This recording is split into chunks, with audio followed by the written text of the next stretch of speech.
At exactly 5:32 in the morning, the sound that shattered the quiet wasn't birds or wind, but the roar of a chainsaw slicing through a living, breathing tree. I jolted up from bed thinking a storm had hit, only to find that the real disaster was standing in my orchard in leopard print yoga pants, sunglasses, and a smug expression. Karen Merriweather, the HOA president and unofficial queen of our neighborhood, was standing beside a hired crew who were already halfway through their fifth tree, all under the glow of portable floodlights like this was some pre-dawn lumberjack Olympics. She took a sip from her oversized Starbucks cup and shouted, "Make sure you get that twisted one too. It's been leaning like it owns the place." I stood there frozen in my pajamas, staring at 6 years of federal research being turned into mulch, because a woman with an Excel spreadsheet thought my orchard looked unkempt. My life's work was disappearing before my eyes, and the woman responsible was treating it like a weekend landscaping project. I didn't remember putting on shoes.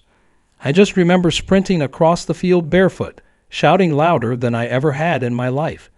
The chainsaws didn't even pause. One of the landscapers looked up, nodded at Karen, and kept going. I shouted again, waving my arms. Finally, someone hit the kill switch on the closest saw. The silence was deafening. Karen turned to me with a look of mock surprise, like I had just rudely interrupted her dinner party. "Mitchell, darling, calm down. We're improving the view. This is affecting property values. You should thank me." I blinked, my chest heaving. I didn't know whether to scream or throw up. "Those are protected research trees. You just committed a federal offense." Karen blinked, tilted her head, and actually laughed. "Oh please, I googled your little orchard. It's just fruit trees. You can replant them." The absurdity of the moment knocked the breath out of me, not because of what she said, but because of what she didn't understand. These weren't just fruit trees. They were hybrid saplings designed through years of experimentation to resist drought, soil disease, and frostbite. I was part of a classified Department of Agriculture initiative, operating under an NINDA so tight I couldn't even tell my own neighbors what I was doing. Except Karen didn't care about facts. She cared about fence color coordination and how many inches of grass were legally acceptable. And now she had destroyed part of a $3 million USDA pilot program in less time than it takes to toast a bagel. The chainsaws revved again, as if eager to finish their destructive symphony before the neighborhood fully woke. I ran back into the house and grabbed the binder. Not just any binder, the one with USDA clearance forms, my contractor badge, my soil sample authorizations, and the laminated tag index for every tree planted. I returned to the site, waving it like a flag. These are federally coded. Each tree is logged with satellite monitoring. You destroyed tagged property under government protection. Karen sauntered over like she was on a runway and actually grabbed the binder from my hand. She flipped it open, glanced at a page, scoffed, and dropped it in the mud. "Honestly, Mitchell, if you're going to fake documents, at least use real paper, not this glossy stuff. It looks like you printed it from Pinterest." Then she turned to the crew and said, "Keep going, boys. Let's wrap this up before brunch." I stood there paralyzed as another tree screamed its last breath under the chainsaw.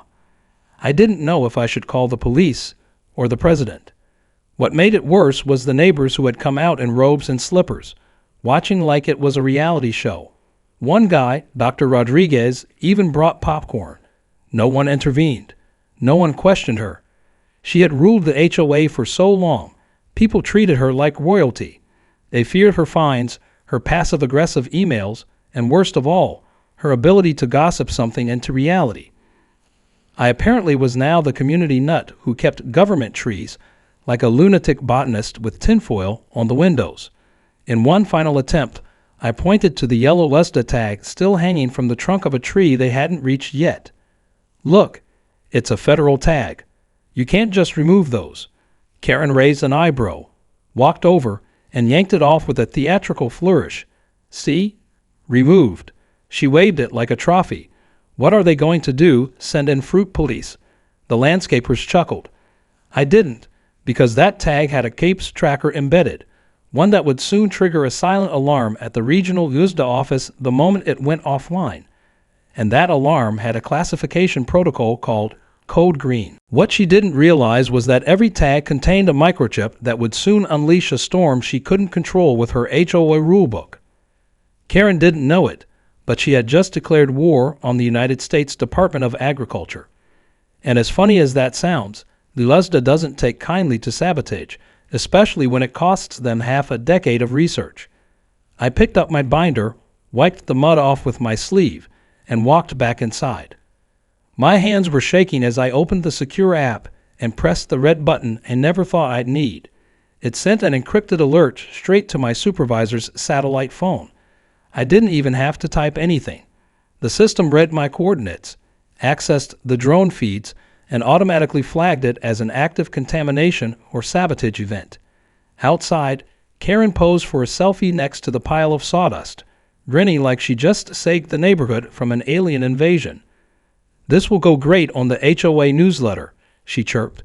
"Mitchell, try not to be such a drama queen. It's just landscaping." She had no idea that within 12 hours, federal agents in black subs would be knocking on her door. No idea that every camera on my property linked directly to the USDA's surveillance network had been recording her every word. And no idea that the so-called ugly trees she just massacred were part of an international seed-sharing initiative with researchers in drought-ravaged regions of Africa and Asia. She thought she was cleaning up. What she was really doing was digging her own legal grave with a chainsaw. As I stood by the window watching her sip her latte, while the crew packed up the remaining stumps, I whispered the same phrase my supervisor, Dr. Thorne, once told me when I first joined the program. Never underestimate how fast someone can go from HOA president to federal defendant. Karen just started the stopwatch. The moment I pressed that red button on the USDA app, things kicked into motion faster than I expected. Within 3 hours, a black sub with tinted windows pulled up at the edge of my property, followed closely by another vehicle bearing federal plates. 2 men and 1 woman in dark suits stepped out, one carrying a portable drone case, the other holding what looked like a military-grade tablet. Karen was still out in her lawn chair, sipping cucumber water like she was watching over her kingdom. I could practically hear the screeching of her entitlement tires about to blow. As the agents approached, they didn't even ring my doorbell. They walked directly to the orchard remains, scanned the stumps, and started analyzing the soil. One drone lifted into the air and began taking aerial snapshots. Within minutes, the damage was quantified: 17 trees destroyed, 11 tags ripped, 1 project severely compromised. Karen, of course, noticed the commotion and decided to investigate. With her oversized sunglasses and sun hat, she strutted across the grass like she was about to deliver a monologue in a soap opera. "Excuse me," she said, her voice dripping with forced politeness. "Is there a reason federal agents are sniffing around our gardens?" The lead agent, a tall man named Alvarez, turned to her with the kind of professional calm that said he didn't have time for suburban melodrama. "Ma'am, this property is under investigation due to the unauthorized destruction of federally protected agricultural research materials." Karen's eyes narrowed. "I'm the HOA president. If there's an issue here, you can direct it through our legal team." She tried handing him a business card. He didn't even look at it. "You're not authorized to manage or oversee this parcel. It falls outside of HOA jurisdiction and is under temporary USDA contract. Your name has been logged as the individual who authorized the landscaping crew." Karen blinked. For a moment, I actually saw something rare in her eyes: hesitation. But like all seasoned narcissists, she powered through it with more arrogance. "You're clearly mistaken. These were nuisance trees. I have a signed motion from the HOA board approving their removal." She pulled out a folded paper, the ink still visible from the printer's heat. Alvarez didn't even touch it. Instead, the female agent, Chen, showed her a tablet screen. It had satellite tag logs, timestamps of the tags being ripped, geofencing violations, and thermal imaging of the site. The system flagged this location as compromised at 6:07 a.m. You were recorded on both drone and stationary ground footage verbally ordering the removals. Karen looked at the screen, and for the first time in probably her entire reign of HOA terror, she didn't have a comeback. The color drained from her face as she realized her kingdom was built on sand, and the tide was coming in fast. What came next was the kind of bureaucratic hammer I never thought I'd witness firsthand. The agents issued an on-site cease and desist order to Karen, which froze any landscaping activity on my land. But it didn't stop there.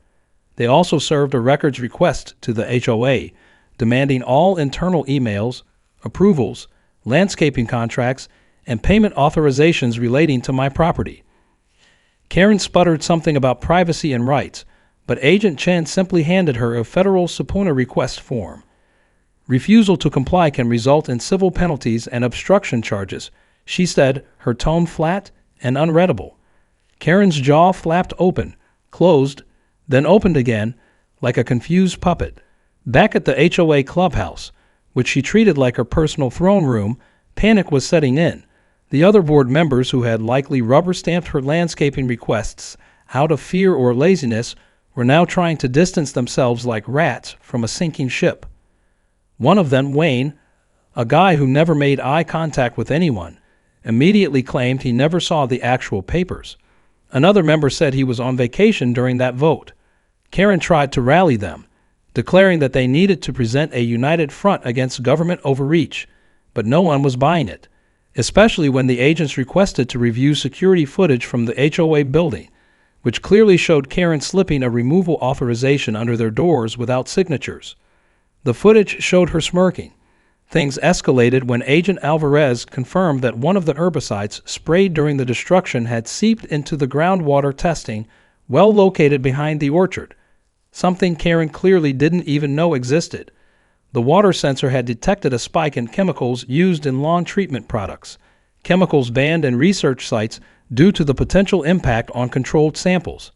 That meant the entire site had to be re-evaluated, and worst of all, the test zone might have to be quarantined. This wasn't just about trees anymore. This was now a potential environmental contamination issue. The agents returned to my home with new instructions. They needed to expand surveillance, secure any remaining soil data, and collect atmospheric logs from the microsensors I had installed near the back gate. They handed me a temporary immunity document that shielded me from local ordinances and HOA actions while the investigation was ongoing. It felt like being handed a shield in the middle of a battlefield. I signed it without hesitation. Meanwhile, Karen wasn't done yet. That night, she attempted damage control by sending an HOA-wide email titled "Setting the Record Straight." In it, she claimed I was exaggerating the importance of the orchard, that it was merely a hobby garden, and that the agents were doing routine inspections due to suspicious behavior. She even attached a blurry photo of my drone dock and claimed it was used to spy on the community. That's when I forwarded her email to Agent Chen, who simply replied with "thank you." That confirms intent to deceive. Less than an hour later, the agents returned to the clubhouse with an updated subpoena, including potential defamation. The neighborhood started whispering. Some residents were already fed up with Karen's behavior, but now her overreach was costing them real problems. One neighbor couldn't sell his house because of the pending federal investigation. Another missed a contractor appointment because the HOA clubhouse was sealed for document collection. Karen's empire was crumbling, and the pillars she thought were solid were now quicksand. I got a call the next morning from Dr. Thorne, my USDA supervisor. He told me to remain calm, cooperate fully, and prepare for potential media coverage. "This is bigger than just your site," he said. "This could have ripple effects across multiple test zones." Karen's actions jeopardized a collaborative initiative with 6 universities. There are going to be consequences. He paused and then added, "But also, nice job triggering the drone alarm. That feature just passed beta testing." By the end of the day, the orchard was cordoned off with bright yellow federal tape. Signs were posted along the fence line reading "Protected Research Site. Unauthorized access is a federal offense." Karen drove past it 3 times, each time slower than the last. She didn't get out of her car. She didn't wave, and for once she wasn't smiling. Her newsletter had gone silent. Her garden parties were canceled. Her reign, once enforced with fines and Facebook posts, was now being dismantled one subpoena at a time, and all it took was one tree stump, one tag, and one woman too entitled to read a federal warning label. The neighbors who once cowered under her rule were now whispering behind their curtains, watching the fall of their suburban dictator with a mixture of awe and satisfaction. Karen's silence didn't last long. Just as the neighborhood began to enjoy a momentary hush from her HOA crusades, she resurfaced, this time armed not with fines or flyers, but with a megaphone and a media crew. At exactly noon, just as I was logging the latest USDA drone data, I heard the unmistakable sound of folding chairs being dragged across the community lawn. I looked out the window to find Karen setting up a press conference. There was a hand-painted sign that read "Stop Government Overreach," taped to the back of a $10 podium. Someone had wheeled out a refreshment table with lemonade and cookies, and Karen stood center stage, flanked by two bewildered-looking neighbors she'd roped in as her supporters. I could only shake my head. This wasn't a woman retreating from defeat. This was someone doubling down with the kind of misplaced confidence that could only come from years of never being told no. The local news van arrived 20 minutes later. A junior reporter stepped out, probably thinking they were here to cover some neighborhood beautification project or missing cat. Instead, they were immediately ambushed by Karen, who launched into a tirade about how the federal government was using fruit trees as cover for surveillance technology. She claimed my orchard was a front for a secret drone testing facility, that her landscaping decision was a patriotic act of neighborhood protection, and that she had uncovered the real reason property taxes were going up. She ended her speech with an emphatic, "This is not just about trees. This is about tyranny." I watched from a distance as the reporter looked at the camera crew with a mix of confusion and disbelief. Before Karen could bask too long in her delusion, the story took a sharp turn. That same afternoon, a regional news outlet published a breaking story based on documents leaked from a whistleblower inside the USDA. The report outlined the exact scope of the orchard's purpose. It was part of a multi-million-dollar agricultural resilience study aimed at combating food insecurity in climate-vulnerable regions. The story included detailed maps, grant numbers, and even statements from participating university partners. But the real bombshell came in the form of security camera footage. Someone, likely one of the agents, had quietly provided a clip of Karen gleefully yanking a federal tag off a tree and mocking it on camera. That clip hit the internet like wildfire. Within an hour, the image of Karen smirking next to a stump while holding the tag like a trophy became a meme. One version captioned "Nature's worst enemy" trended for a full day. Another read, "When HOA power goes unchecked." Karen had officially lost control of the narrative. What was once an attempt to save face had now spiraled into digital infamy. Her press conference was mocked, her lemonade stand ignored, and even her supporters backed away as the footage played on repeat across local news. She tried to argue it was edited, that it was taken out of context, but the raw version had already been verified and shared by journalists. It showed her not only removing the tag but saying clearly, "What are they going to do? Send in fruit police," followed by laughter from her hired crew. The quote became a rallying cry for my supporters online. People started tagging federal departments with hashtag fruit police and demanding she be held accountable. By the next morning, the HOA board had called an emergency meeting, this time without Karen. They met in someone's backyard, out of the public eye, trying to figure out how to distance the entire association from the legal firestorm. Word got around that several board members were lawyering up, not because they had directly approved Karen's actions, but because they had been complicit through silence or inaction. The HOA and insurance providers suspended coverage pending an investigation, and community funding froze. Trash collection was missed that week because the account was locked. The pool remained closed due to unpaid maintenance. Residents were furious. They started posting anonymously in local Facebook groups detailing years of Karen's abuses, everything from arbitrary fines to threats of foreclosure over mailbox colors. Karen responded by filing a countersuit. She alleged that I had misrepresented my land, that I had failed to notify the HOA of the government activity, and that the USDA project was non-transparent and possibly illegal. She called a second press event, this time in front of her house, where she gave another rambling speech about deep garden ops and the war on community freedom. It would have been funny if it wasn't so sad, but that press event never aired. Why? because halfway through her speech, a process server walked up and handed her an envelope, "Live on camera." She tried to wave it away, but the server clearly stated, "You've been served on behalf of the United States Department of Agriculture and the State Environmental Commission." Her jaw locked. She stood frozen, blinking into the sunlight, papers shaking in her hands. The cameramen kept filming. The clip went viral. With her legal maneuver crushed before it even began, Karen started to unravel. She began blaming everyone around her: the board, the landscapers, the neighbors who didn't warn her, even the local nursery for selling too aggressive pruning equipment. The HOA members had had enough. A petition circulated to suspend Karen from all leadership roles. It gained 75% of neighborhood signatures in less than a day. A vote was held. She was out. Her golden parking spot at the clubhouse was painted over. Her name was removed from the website. All her pending projects were frozen, but the damage had already taken root.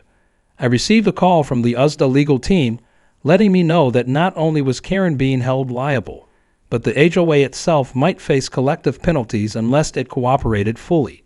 They offered the HOA board a conditional deal: assist in the recovery process, provide full transparency, and Karen could take the brunt of the civil penalties. It was the legal version of a lifeboat, and the board jumped on it. Karen, however, refused to go down quietly. She started plastering the neighborhood with flyers claiming she was being persecuted by botanical fascists and drone operatives. She even accused me of hacking her phone. I didn't, but the USDA did freeze her internet activity as part of an ongoing cyber harassment claim. She didn't know that yet. By the end of the week, every major HOA document related to her term was under review. My orchard, meanwhile, was being restored with the help of university teams and interns. We even began introducing new saplings, genetically stronger and now tagged with more visible markers. Federal signage was posted on every fence panel. A motion-sensing camera system went up, along with a placard noting the orchard's significance in international climate research. Students from nearby colleges were invited to assist and tour the site. What was once a quiet grove now buzzed with the activity of growth and recovery. Karen still lived in the neighborhood, but she didn't show her face as often. When she did, it was usually to collect a package quickly or yell at a raccoon near her trash bin. Her power was gone, her voice now mostly confined to angry Facebook comments where she was routinely ignored or laughed off. The woman who had once controlled the look of every mailbox and the exact shade of seasonal wreaths had become a neighborhood cautionary tale. Like the trees she tried to destroy, justice had deep roots, and they had finally broken through the concrete of her HOA tyranny. Spring brought a change in the air, not just in weather but in energy. The once quiet and dismissed orchard space was now a buzzing hub of activity and purpose. After weeks of coordination between the USDA, local universities, and agricultural tech developers, the orchard was finally ready for replanting. This time, there were no landscapers with chainsaws. Instead, there were scientists in field gear, students in gloves and lab coats, and government officials in polos with clipboards. The entire operation was supervised like a space launch. Every seed, every root, every drip of water was measured, tracked, logged. Where once there was chaos and ego-driven destruction, now stood a unified mission of restoration, knowledge, and a touch of poetic justice. I stood near the front fence, watching the new saplings being planted with surgical precision, when Agent Chen approached with a smirk and a tablet. "You'll like this," she said, handing it to me. I read the screen and immediately burst out laughing. The USDA, in partnership with the Agricultural Development Board, had approved the naming of a new hybrid citrus tree being tested in our orchard. It was engineered for ornamental use, largely bitter in flavor, erratic in seasonal behavior, and highly resistant to removal. They'd named it Corenica Merriweather. I didn't even have to ask. Yes, Chen confirmed, it's official. We even made sure she's credited in the USDA database. Scientific legacy secured. The humor wasn't just for laughs. It was a message. Even in science, there's room for storytelling. Word of the naming spread quickly. It became an inside joke within academic circles, and even made its way into a late-night TV segment where a comedian read off absurd plant names and landed on Korenica Merriweather, calling it the tree version of a restraining order. Memes surged again. The community, which had tiptoed around Karen for years, was now openly enjoying her downfall. Lawn signs popped up with slogans like "Plant trees, not tyranny," and "Orchard overlords greater than HOA overlords." For the first time in a long time, neighbors started talking freely, laughing in driveways, and even planning potlucks again without fear of HOA surveillance or Karen's sudden dramatic pop-ins. But for Karen herself, things were only getting worse.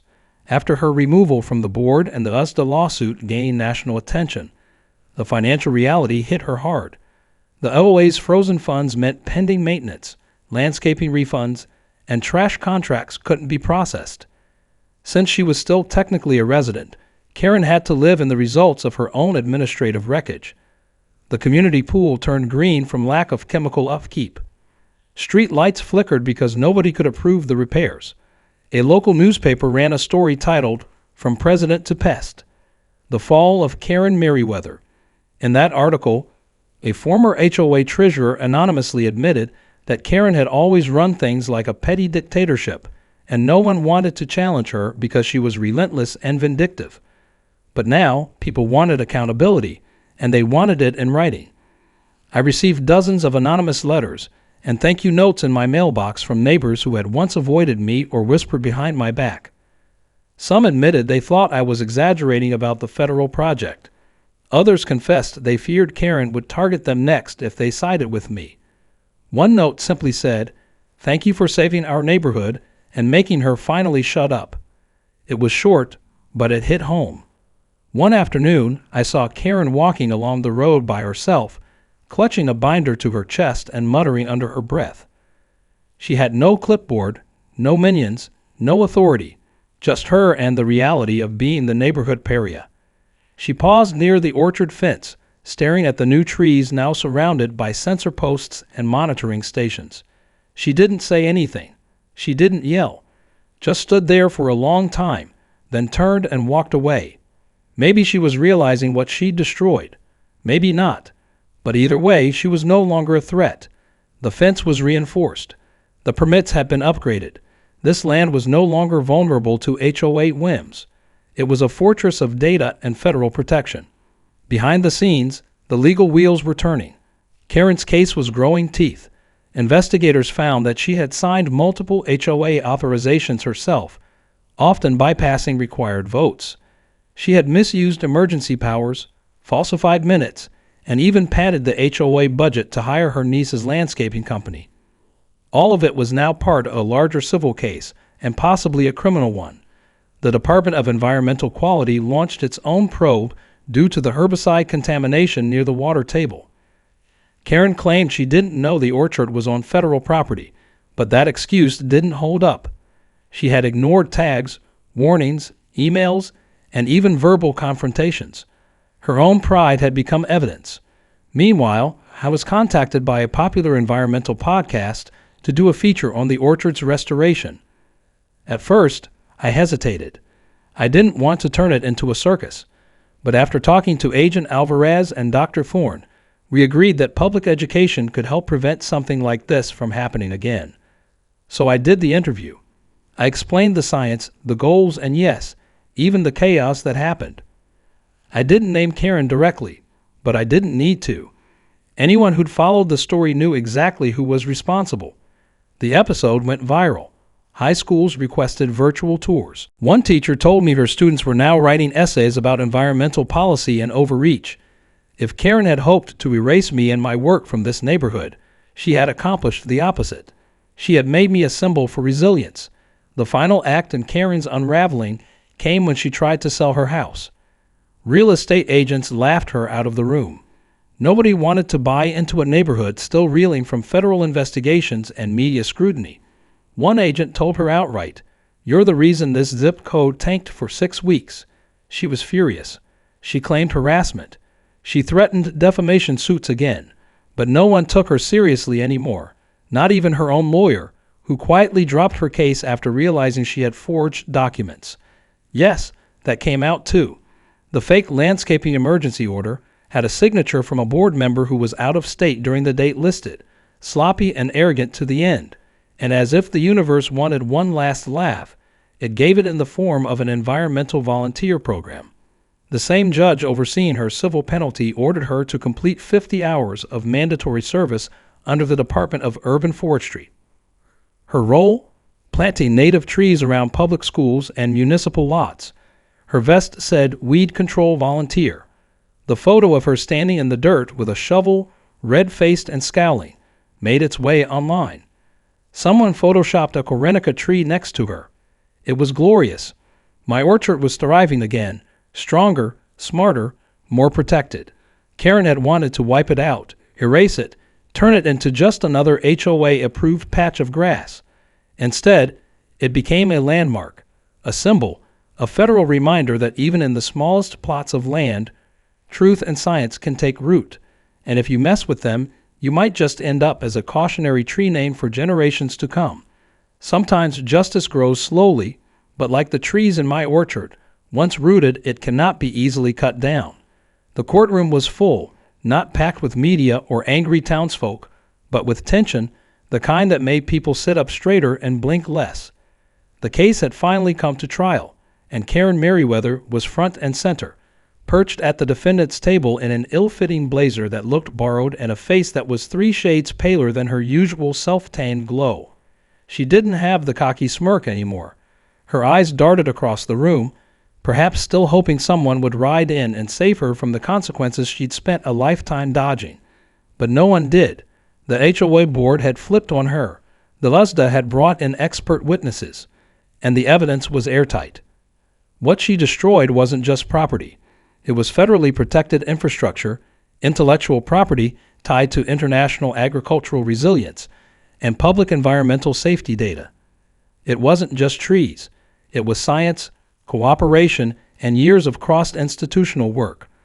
I was called to testify on the second day. I prepared, rehearsed, even gone through mock questioning with the LUSDA's legal counsel. Still, when I stepped into that witness box, my heart pounded like a drum. The courtroom was quiet as I walked them through the project's timeline. I spoke about the grants, the hybridization trials, the soil monitoring technology, and the international outreach plans tied to the research. I explained that one tree alone represented years of development from multiple agencies, and that losing 17 of them was like deleting several volumes of a library with a chainsaw. I kept my tone factual, calm. No emotion, no bitterness, but the weight of it hit the courtroom like a freight train. I could feel it when the judge leaned forward slightly, listening with narrowed eyes. Even Karen didn't look up. Then came the playback. Footage from the drone showed Karen walking through the orchard, issuing orders, laughing, ripping the tag from the tree, and waving it like a prize. The prosecutor played her email to the HOA where she bragged about removing that eyesore for good. They showed her Facebook post that included a photo of the orchard mid-destruction with the caption, "Sometimes you have to trim the dead weight." And then they showed the real punch, the GP's data logs. Each tag had gone offline within minutes of one another, setting off a silent alarm to the LUSDA. It was technology Karen had mocked as nerd toys, but in court, it was devastating. Her attorney attempted a defense based on ignorance. He argued that she had no way of knowing the land wasn't under HOA jurisdiction, that the signs were small, the tags unclear, and the project itself too secretive. But that fell apart quickly. Not only were the USDA tags clearly visible and laminated, but Karen had ignored multiple physical warnings and verbal confrontations. A former HOA board member testified that Karen had dismissed concerns when someone pointed out the tags months before. She allegedly said, "Government doesn't care about trees unless they catch fire or grow money." The courtroom chuckled softly at that one, but the judge didn't. He took note. The verdict came after 3 days. Karen was found liable for the destruction of federal property, tampering with government infrastructure, and environmental endangerment through negligent use of chemicals. The fines were steep, hundreds of thousands in damages, but the real punishment wasn't monetary. The court assigned a mandatory restitution program that would take years to complete. Karen was to participate in supervised federal conservation labor, assisting reforestation projects, and helping repair groundwater sampling sites damaged by suburban sprawl. Her role would be monitored, logged, and reported. Any failure to comply would result in jail time. It was poetic in its own way. She tried to cut her way to authority, and now she'd spend her days planting what she tried to destroy. The community's reaction was a mix of relief and celebration. The HOA, now under new leadership, voted to reduce its authority, restrict unilateral decision-making, and permanently exclude my property and any other federal partnership zones from future HOA oversight. A neighbor baked cookies and left them at my doorstep with a note that simply said, "Thank you for standing up to the worst parts of this place." Another sent over a drawing their daughter had made of a big smiling tree with the caption, "Mitchell Tree Man Saves the World." It stayed pinned on my fridge. Meanwhile, the orchard bloomed. The new saplings had taken root faster than anticipated, thanks to near-perfect soil conditions and updated irrigation systems. Researchers began rotating in weekly from the universities involved, conducting surveys, collecting data, and sometimes just walking through the grove, marveling at the resilience of it all. The Corenica Merriweather tree, intentionally planted near the edge of the property line, grew strong and tall. Its fruit was sour and oddly shaped, but the tree was resistant to nearly everything. It became the centerpiece of tours. Interns took photos next to it, laughing about its namesake. A small plaque was installed beneath it. It read, "Let the bitter remind us to protect the sweet." The orchard even began hosting student field trips. Local high schools partnered with the LUSDA to offer interactive tours. I walked kids through the science of the trees, explaining how innovation can come from the most unlikely of places. I never talked about Karen during the tours. There was no need. The story told itself through the trees, the tech, and the signage that read, "Restricted Federal Research Zone. Do not disturb." Karen's story, however, didn't disappear. Every few weeks, someone would spot her in town wearing a neon vest, part of her community service detail. She had been assigned to the highway cleanup crew and occasionally to a local tree nursery, where she was required to assist with basic planting. Word had it she refused to speak to anyone on the team, and once got reprimanded for trying to throw away saplings she thought were ugly, but she complied if reluctantly. Her lawyer had made it clear, one slip up, and she'd face far worse than a few hours in the dirt. Time passed. The neighborhood healed. The HOA rebranded itself, softened its rules, and started actually listening to residents for the first time in years. People started decorating their porches without fearing a violation letter. Grass grew taller than regulation, and nobody died. The world didn't end because someone painted their shutters turquoise. Karen, dethroned and diminished, faded into the background. Her house stayed unsold, a physical reminder of what happens when control turns into obsession. As I walked through the orchard one evening, the sky lit orange and gold, I passed by each tree, each row of careful design and hope. This land had been targeted, mocked, and nearly ruined, but it stood again, stronger, louder in presence than ever before. A quiet revolution of roots, leaves, and data. I stopped near the Corenica, its twisted branches reaching proudly toward the sky, and smiled. What was meant as mockery had become a monument, not to her, but to the idea that even in the face of ignorance, something beautiful can grow. And unlike whole rules, nature doesn't need permission, it just needs patience.